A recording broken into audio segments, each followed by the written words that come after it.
Oh, howdy all, grab yourselves a beer. It is time for some Path of Exile discussion, and today we got the rework to the Assassin Ascendancy, as well as a lot of other information.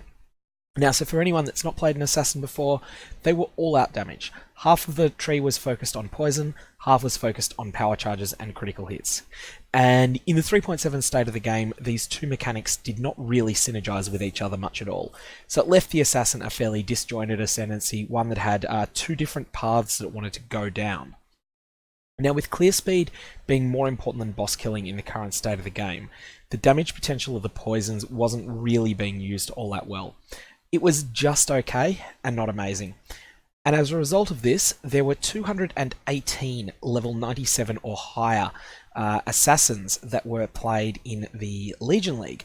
So if I just bring up the list of them here, and 217 of them chose the same 4 Ascendancy nodes: Unstable Infusion, Ambush and Assassinate, Opportunistic, and the Deadly Infusion.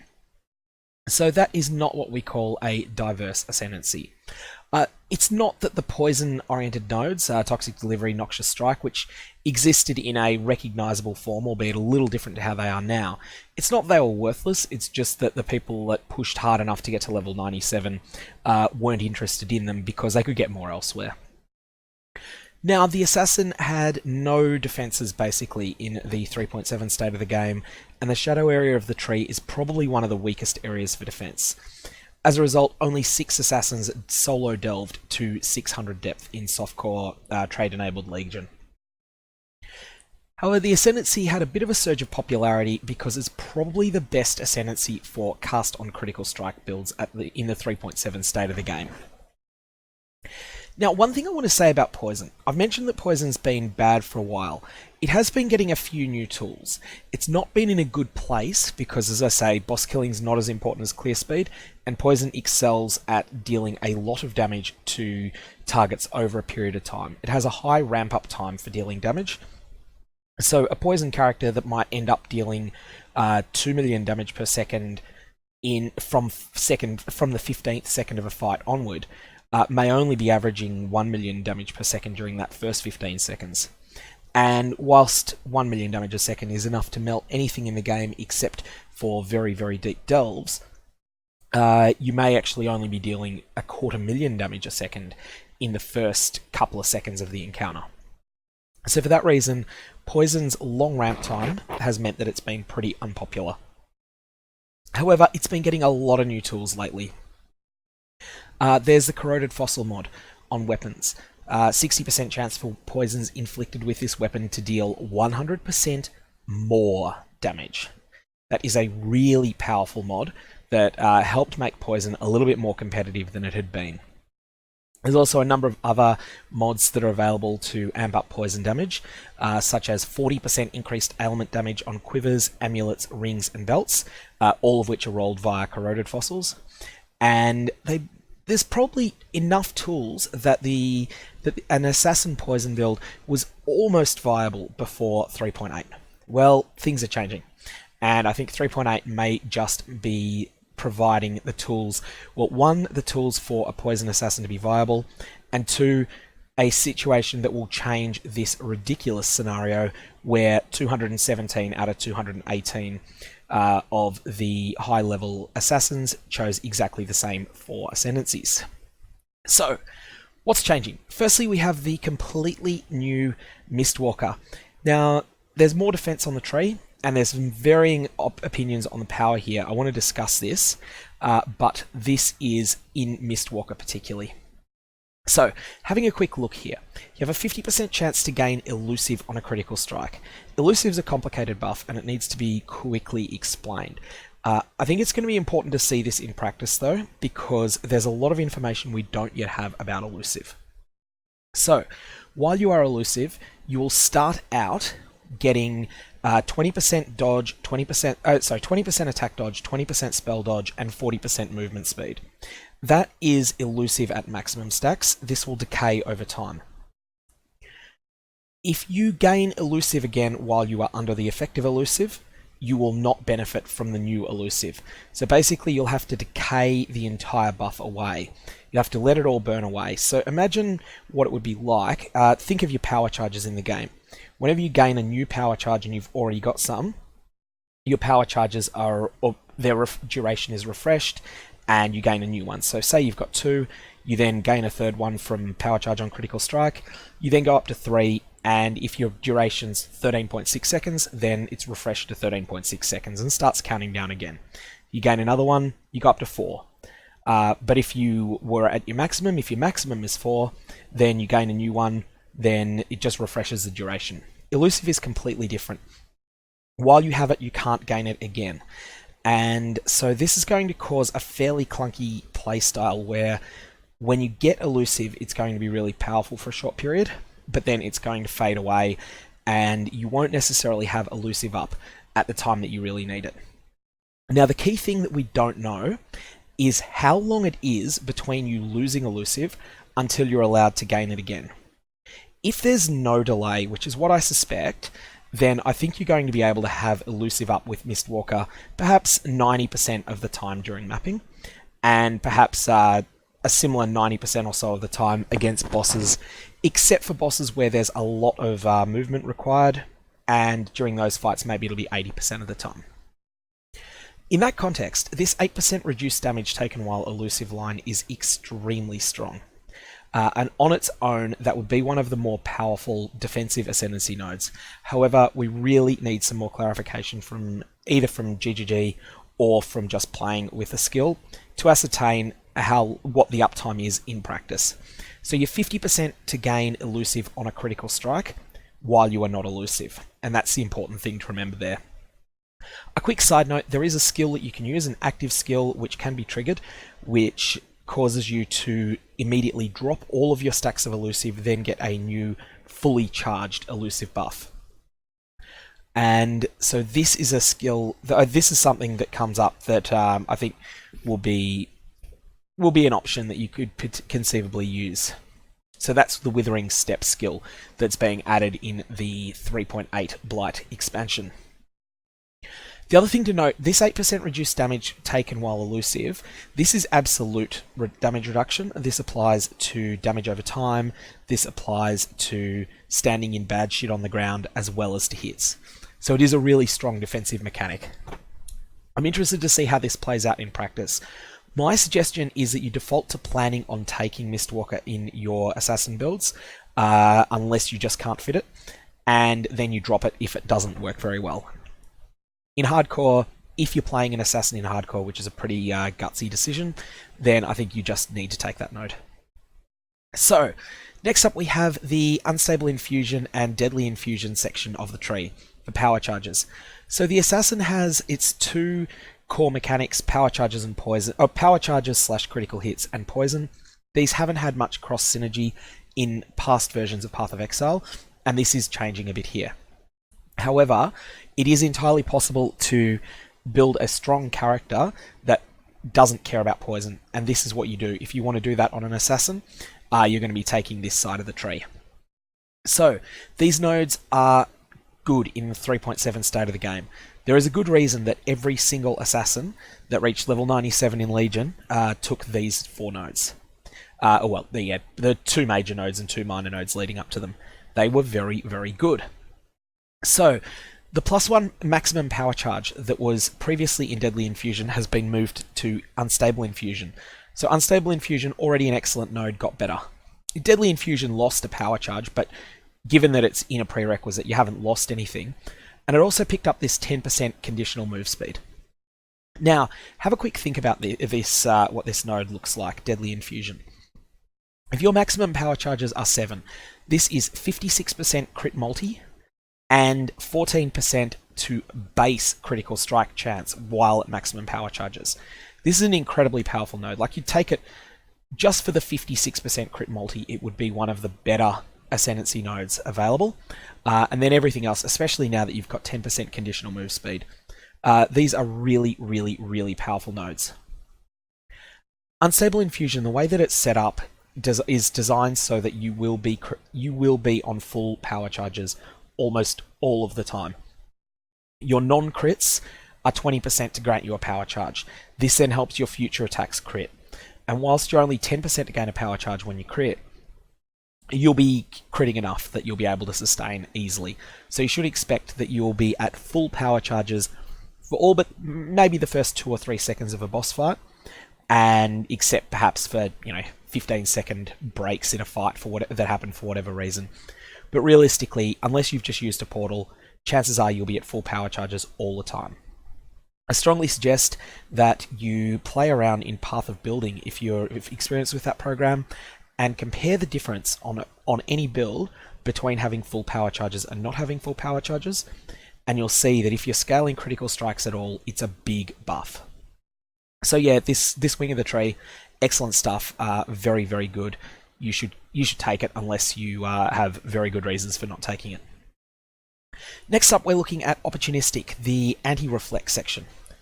Now, damage from your critical strikes cannot be reflected is usually enough for you to be able to at least uncomfortably run maps that have a reflect that your character build is somewhat allergic to. So if you're a physical damage character, of course you could already run elemental reflect maps, but now you can run physical reflect maps as well, but you will need to have a life flask with you. But this node is actually quite strong. But that's just on the basis of this one line. 20% increased movement speed if you've killed recently is incredibly powerful for map clearing. Movement speed is one of the most powerful stats in the game in a way that a lot of people don't realize. If you can cut 5 to 10 seconds off a map, off the time it takes to complete a map, you're going to amass loot faster than another player. And this means that you're going to wind up with a more powerful character because you'll have more gear. You'll be able to purchase better gear from other players or craft it yourself. So Opportunistic is a subtly very powerful node. It's only 4 seconds that you get the increased movement speed, but it's a 100% chance to trigger. So it's really, really, really solid.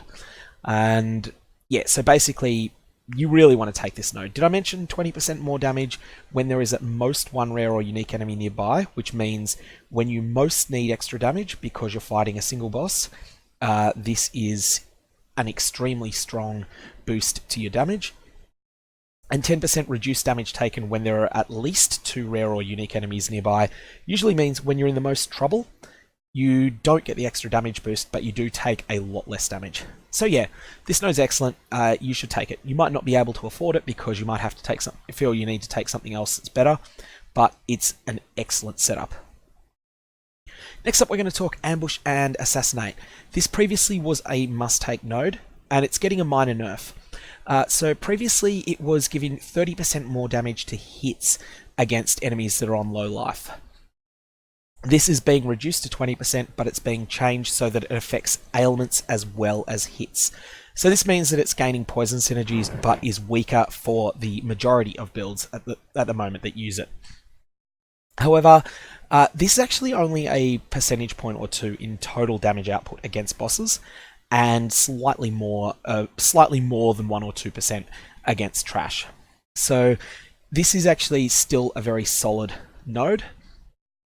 All of these extra lines about critical strike multiplier against enemies on full life are nice. This makes it just considerably more likely that you will one-shot enemies. Critical strikes have Culling Strike. Now, Culling Strike is 11.1% damage in a vacuum. If a monster has 10 million life, Culling Strike ensures that you will kill it by dealing 9 million damage to it. However, Conditional Cull is a little bit weaker than this. Let's say that you've knocked the monster down, you've done 8.96 million damage to that enemy. Your next hit is not a critical and deals 80,000 damage. So suddenly you've dealt 9.04 million and you haven't killed it. Your next hit is another non-crit and it deals 60,000. You've now dealt 9.1 million damage and you haven't killed it. Your next hit is a critical strike for 300,000 damage and you've dealt 9.4 million and you've killed the monster. That was a 10 million hit point hypothetical monster. I'm just going to assess this node as though critical strikes have Culling Strike. Instead of being 11.1% damage boost, I'm going to assess it as though it's 10% more. And I still think it's quite a solid node. However, I do want to point out that despite this being modified to work with poison, there is a strong anti-synergy between Culling Strike and poison. Culling Strike is going to kill enemies that are often already dying from poisons. So again, to take that hypothetical 10 million hit point monster, by the time that a poison build has got that monster down under 1 million hit points, it probably has enough poisons on it that it is doomed anyway. It is going to die, and it is just a matter of time while those poisons tick away. It won't always be the case, but it usually will. So if you are playing a poison build, I think Ambush and Assassinate will be a marginal pick, even though it now works with your poisons. However, if you are playing a build that is not trying to scale poison, then I think this will be a very solid choice. Next up, we have the poison section. Now, these are some interesting changes. These nodes I feel are better even though they've changed. Previously, Noxious Strike was a poison and critical strike hybrid node, and now Noxious Strike is a poison only node, and Toxic Delivery is a hybrid. If you're intending to scale damage with both poison and critical strikes, then I think it's mandatory to take Toxic Delivery, which of course has Noxious Strike as a prerequisite. On the other hand, if you're just scaling poison, you want to take Noxious Strike and you don't need Toxic Delivery as much. You may still decide to take it, but it's no longer something that feels like you need to take it. I like this design because there's a clear choice to make. You can go all out on the crit route and totally eschew these poison nodes, take 1 and 2 for defense, take either 9 and 10 or 7 and 8, and then for utility, and then take 3, 4, 5, 6 for the incredible power charge bonuses. Or you can choose to go with a hybrid of poison and crits by going 11, 12, 13, 14, and then any other 4 nodes. Or alternately, you can go full on investment into crit and poison and take 6 and 14. Or you could go just for poison, just go to 12, and then take 1 and 2, 7 and 8, and 9 and 10 for defense. So there's a lot of options available here. But let's go through these nodes first. So Noxious Strike. It's currently, I think it's worth pointing out just how unpopular Critical Strike and Poison, the synergy between them is. I did a little bit of research into Legion's level 97 plus characters, and had a look for how many people were using the Perfect Agony node. Now, Perfect Agony is a tricky node to understand, but essentially what it does is it sacrifices some of your initial hit damage in order to increase the amount of damage that you can do with Critical Strike poisons. So, Perfect Agony is a notoriously weak node on the passive tree, and it is only being used by 44 level 97 and higher characters in Legion Softcore. Corralito's signature is a unique flask, and so here's Perfect Agony, and why don't I just bring up Corralito's signature as well, and see it's such an unpopular item that people don't even have it listed. So Corralito's signature grants Perfect Agony during flask effect, but it causes your critical strike poisons to be better, and Perfect Agony causes your critical strikes to amp up your poison damage. Mechanics of this are ugly, are complex, and the items are not very strong. But in any case, there's only 15 people using Corralito's signature in Legion Softcore on level 97 and higher characters. So these are the ways that you can make critical strikes and poison work together in 3.7, and they just don't work together well enough to bother. So, all of Noxious Strike's crit is being moved to Toxic Delivery. The minor maim aspect is going away. You're no longer focused on making enemies sick, you are focusing on killing them outright. In turn, Noxious Strike is now much better at its core identity. 25% to damage over time multiplier for poison. This is a new mod. This is really, really strong. 40% chance to poison on hit may well free up a support gem. If it doesn't free up a support gem, then it will enable you to choose different nodes on the passive tree. Very, very strong node. 50% increased damage with poison. Again, quite hard to scale normally. and you're getting so much of it there that's huge. But now we have an entirely different axis to scale poisons on. 5% increased poison duration for each poison you have inflicted recently. And this is this is in the live game as well at the moment. This is incredibly strong because increasing the duration of poisons increases the damage that they do. And it's very possible to inflict poisons very, very rapidly. You can make your poisons last for a long period of time and deal considerable damage every second during that period. And the way you do that is just by spamming attacks. You want to be using fast attacks or spells that can poison. You want to be hitting enemies fast and frequently to get the most benefit out of that line in Noxious Strike. Lastly, there's a minor life recovery that you get at the end. This is a bonus. A lot of other recovery nodes in Ascendancies are really strong. This one isn't. It's just something that you get that's okay, but it is far, far from outstanding. Overall, Noxious Strike is now looking really strong. And one of the things that this shines with is killing many tough monsters simultaneously. You'll notice that if you're inflicting poisons on 6 enemies at a time, and you're hitting each of them 5 times per second and always poisoning, this means you're going to be inflicting 30 poisons per second, which is going to add 600% to the duration of your poisons, which I think is going to be a pretty considerable amount once you've ramped that up. So your poison is going to last for ages and ages and ages, and are just going to tear enemies to shreds. So that is a very strong use case for Noxious Strike. What we know so far about the Blight League is that there is going to be a lot of very, very, very durable monsters on the fungal growths. So may play very well to the strengths of the Noxious Strike node. I do want to see it in practice, but I think it's got a lot of potential, especially with physical damage spells, and also with bow skills that hit fast, and also Cyclone, which is another skill that hits very fast. Now, everything about the Toxic Delivery node is better. So the crit and poison mechanics will live or die based on the changes, if there are any, to Perfect Agony, and it's the other source of critical poison damage over time multiplier, and it is currently terrible. So currently, if you have 200% crit multi on the tree, and you allocate Perfect Agony, it drops your hit damage down by 30%, and adds 60% poison DOT damage. Now this is solid, but it's not worth the investment required to gain 200% additional crit multiplier.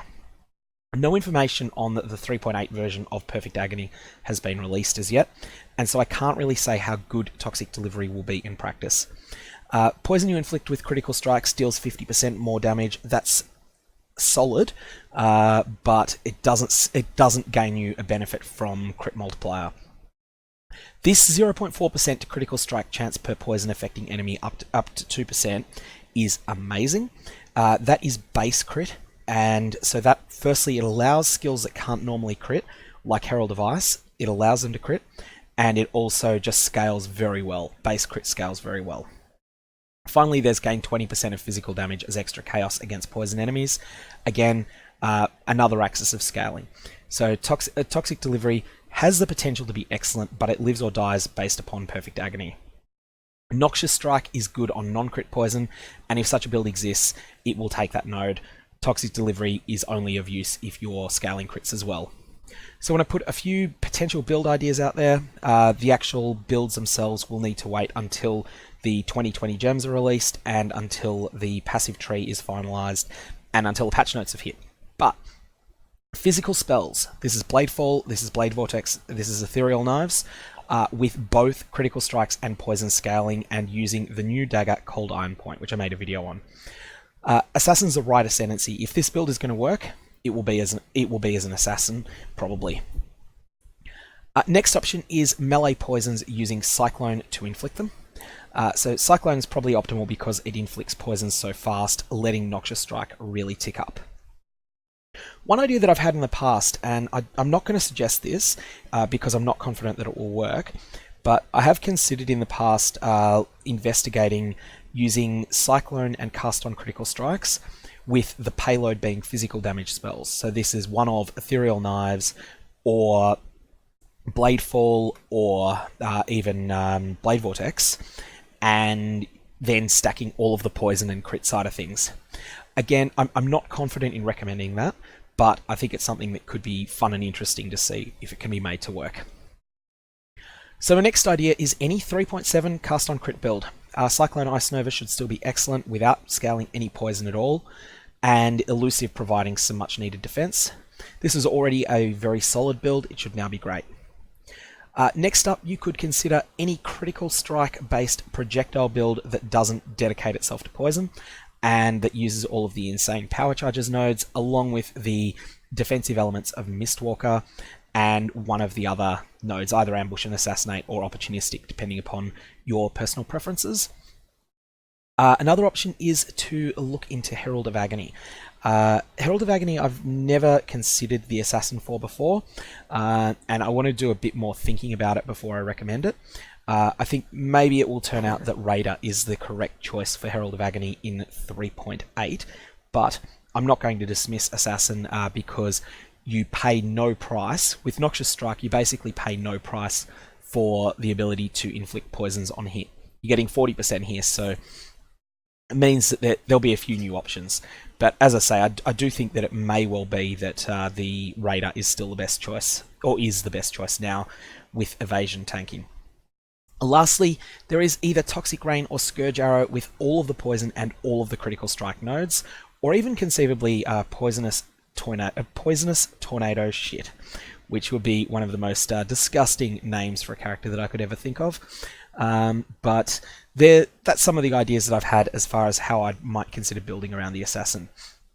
I'm liking the look of the Assassin, and I am considering league starting it if and only if I'm impressed with how with how the overhaul of Perfect Agony comes out.